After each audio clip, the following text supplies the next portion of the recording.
Welcome to the next episode of Decants with D. I am your host this afternoon. I am Dietmar Ostermann, and I'm the regular guy from Long Island. Today's episode brings us back all the way back to South America, to Argentina. Argentina is the 5th largest wine producing country in the world. And it has the high elevations that give the wine the direct and closer exposure to the sunlight. That makes Argentina special.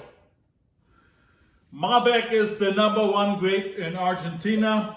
The Malbec grape originally came from France, but Malbec clearly is a grape that Argentina brought onto the world stage, and today a lot of people all over the world are drinking Malbec and are planting Malbec wines.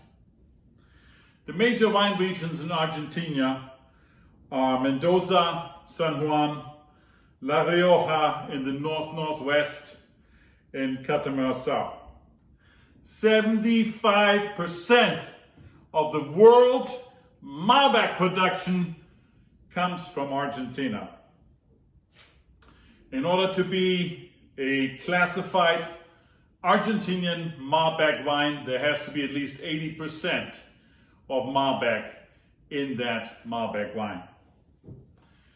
Within Argentina, the most interesting wine region is clearly Mendoza, all the way over to the west side, to the Andes northwest, basically bordering Chile.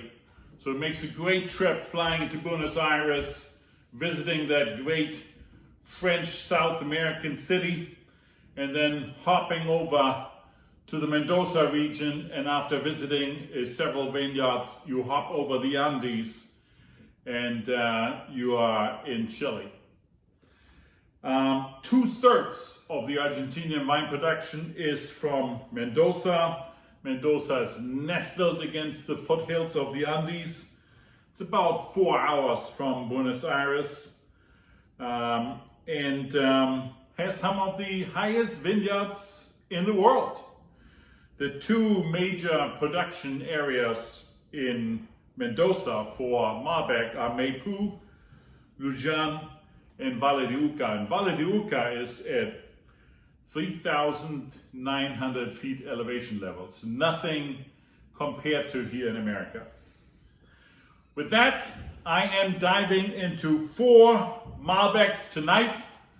And the importance of it is these are all 2019s, 2018s, or 2017s. And all of those last 3 years were fantastic wines in Argentina and Malbec. The wine has come a long way with a lot of help from foreign experts, and now they have the right techniques at work and they have outstanding vintages. So one of the wine critiques that I follow a lot, James Suckling, right before COVID hit, did a long trip into Argentina and tasted the 2017, 18, and 19 wines, wrote a beautiful report. And there are so many of them rated way over 90, 91, 92, 93, even 96 points. So I am starting us off with a James Suckling 93 rated. See right up here, the red band. Santa Julia Reserva 2019. Let's pop this baby open. Okay. Santa Julia Reserva Malbec 2019. Outstanding purple color. Slight lines in the glass indicating high alcohol sugar content. A beautiful looking wine. Simple but elegant design bottle with the Andes in white on gray background. I like the design. I like the color of the wine. Let's give it a sniffy sniff. Mostly black fruits. It's a good fruity Not massively in your face one, but clearly noticeable aromas, beautiful fruity aromas. Maybe a little bit of leather in there as well. I like the aromas. Let's give it a whirl. Very approachable right now. Elegant fruit on the mouth. A little bit high on acidity. No tannins. A fair amount of alcohol. When I swallow it, the finish is medium. A little bit acidic, but also juicy.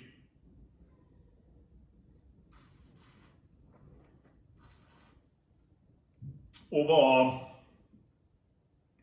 a little bit too acidic for me on the palate. Otherwise, I liked the early fore palate when you took the wine in the mouth, fruity, but in the back palate and in the finish, a little bit too much acidity. I love the aromas. I love the looks of the wine. So I'm gonna score this wine 4.0 in my Vivino rating scale. Let's pop open number 2. Oh, and I forgot. This wine, and this is typical for these beautiful Malbecs, this wine sells for $12.22, ladies and gentlemen. $12.22. Suckling rated 93. I give it a 4.0. Next is a legend in Argentina, the Catena. Everybody has seen and heard about the Catena. It's probably Argentina's most famous wine, most famous Malbec. And the family has been around for many, many, many decades. They are legends. The 2018 is the one I'm trying. James Suckling rating 94 points. This wine on Vivino is rated 4.1 by popular vote, and it's costing $20.98, which tells you the unbelievable value you're getting at these good Argentinian Malbecs. Let's try wine number 2, the Catena. 2018. The bottle, average, legendary white label with the Catena black and red writing, but conservative, nothing to complain about. The color is more dark ruby red, less purple like the Santa Julia was. Strong color, not see-through.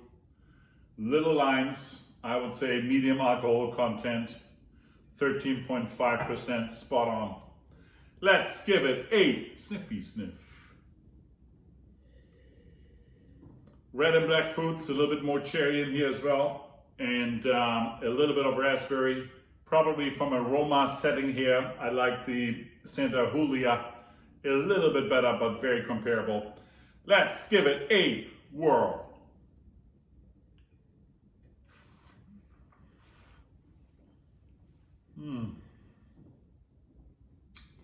So even keeled, beautiful, well balanced, full body, mild good acidity, no tannins, dry, beautiful. And in the mouth, some cherry notes continue, but also some blackberry and raspberry, beautiful fruity notes. When you go down the palate and you swallow the wine, long finish, in balance, fruity, great wine. I am so impressed. I'm giving this a higher score than 4.5.